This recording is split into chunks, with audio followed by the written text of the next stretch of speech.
Hi everyone. In this video, you will learn the arithmetic operations of numbers in Python. The operations are similar to the elementary mathematics such as the addition, the subtraction, multiplication, and division.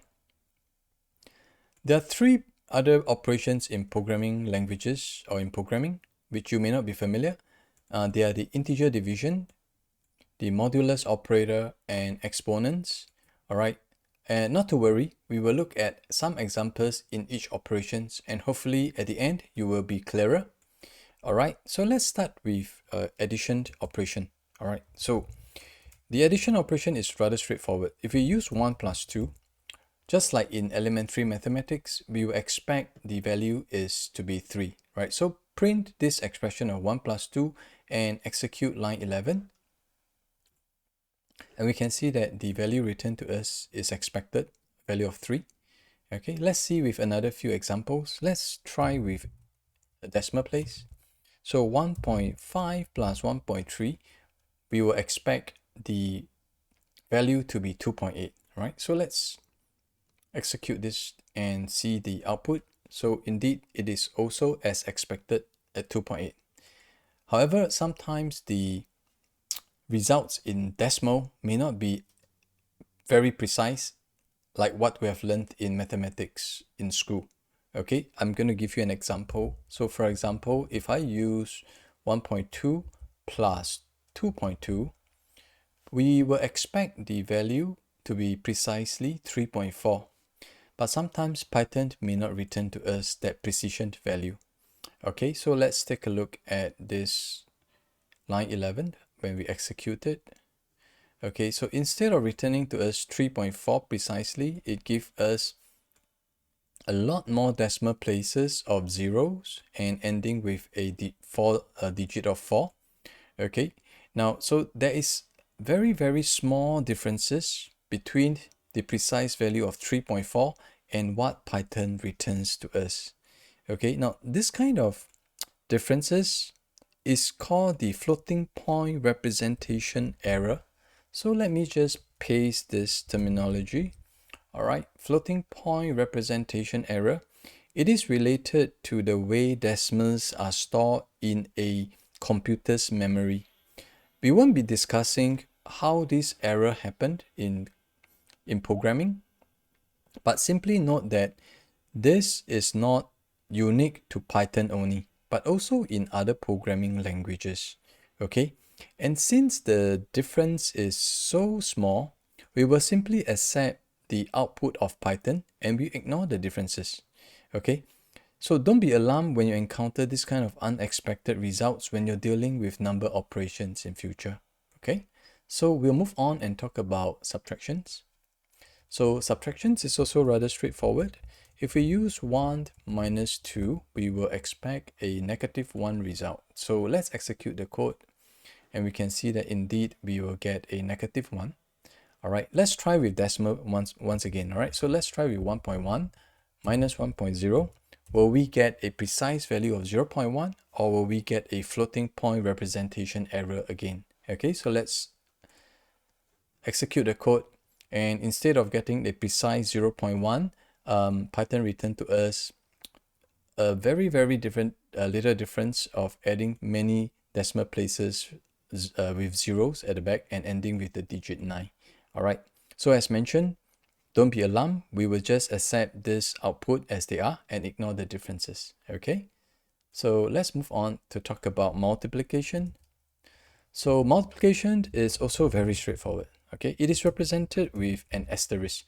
So to multiply 2 by 2, we simply use this asterisk symbol and let's execute. All right, and the returned value will be 4 as expected. Okay, so let's move on to division. All right, now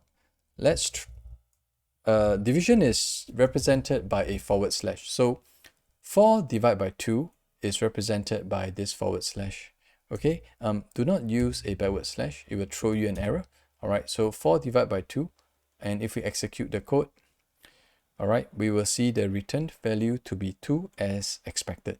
All right, but notice a subtle difference in the return value. Notice it returns 2.0.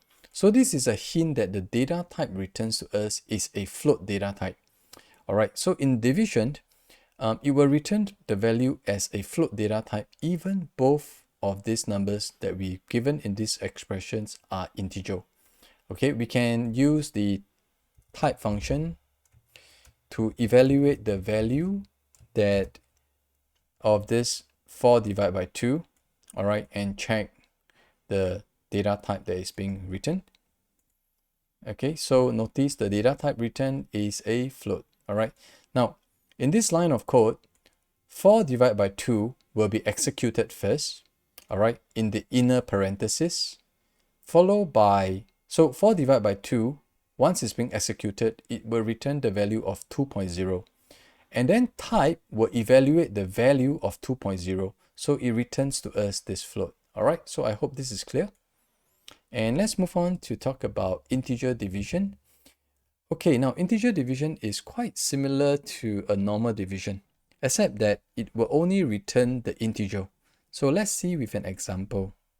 So let's print 5 divided by 3 in a normal division and see the value that it returns to us. All right, so 5 divided by 3 will give us a 1.6 and many trailing 6 behind, ending with the digit 7. So it's rather precise in a normal division. Now, what happens if we do an integer division? Okay, so an integer division is represented with 2 forward slash. Okay, so 2 forward slash. And let's execute both lines one more time and compare the difference. So when we use this integer division on 5 and 3, it only returns to us a value of 1. Now this 1 is from the integer of a normal division. All right, so a integer division will throw away the decimals and only keep this integer. And let's try with another example. Let's replace 5 with 7 and let's execute the code one more time. So a normal division of 7 divided by 3 will give us this precise value of 2.3 trailings and ending with the digit 5. However, the integer division of 7 and 3 would only give us the integer of 2. All right, so I hope this is clear. This integer division is useful in situations where fractions is not useful. So in this case, for example, these decimals that are returned to us is not useful in our applications, for example. All right, so I'm giving you another very simple example. Like if we divide 11 pence among 5 children, it will result in 2 pence for each children instead of 2.2 pence for each children. Right, so in this case, integer is more important than the fractions. All right, okay, so let's move on and talk about this modulus operator. Okay, now modulus operator has got to do with division as well. So let's see with an example. Let's use 7 percentage 4. All right, 7 percentage 4. So this modulus operator is represented by a percentage, right? A percentage sign. So let's execute line 16 to see the return value. Okay, the return value of 75 modulo 4 returns a value of 3. So this 3 is the remainder of a normal division of 75 divided by 4. Okay, so let me pull out an illustration.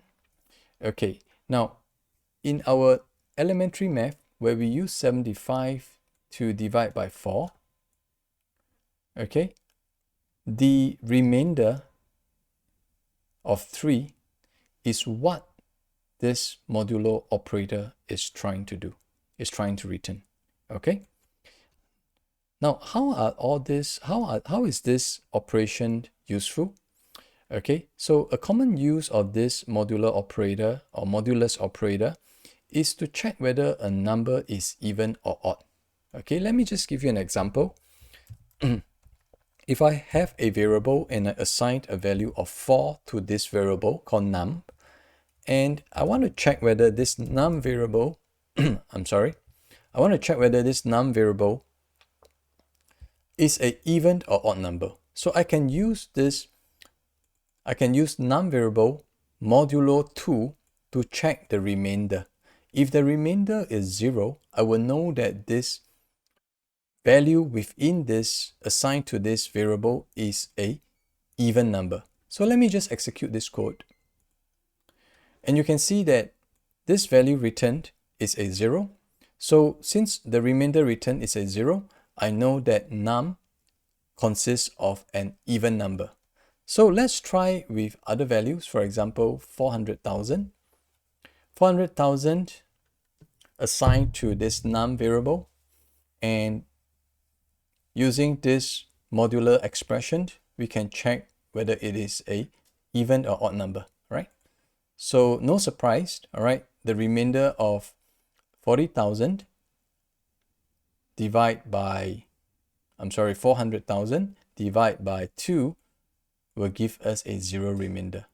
But if we change 400,000 and change the last digit to a 1, you will see that the remainder is a 1. So I know that if the remainder returns is a 1, this value that is assigned to the variable must be a odd number. All right, okay. So this is one application of using a modulus operator. Okay, let's move on to exponents. So exponents is simply a number raised to the power of another number. For example, 2 raised to the power of 4. Now, the 2 asterisks will denote the exponents, all right? So it is equivalent to saying 2 times 2, 4 times, right? So it is equivalent to this kind of expression, and we can expect 2 raised to the power of 4 returns a 16. So let's execute the code, and we can see the value is indeed 16. We can also use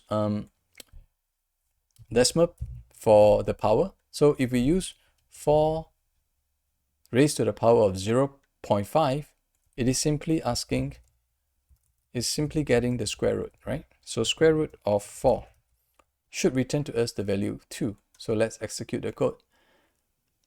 And we can see the value returned is indeed a 2. We can also change to a negative power. So negative 1. In this case, negative 1 is equivalent to a quarter. All right, so let's execute the code, and it should return to us 0.25. So indeed, it returns to us a 0.25 value. Okay, I hope these examples will give you some clarity of how this arithmetic operation works in Python. And I'm going to pause here. In the next video, I'm going to talk about the arithmetic expression using a few of these operators together. All right, so see you in the next video.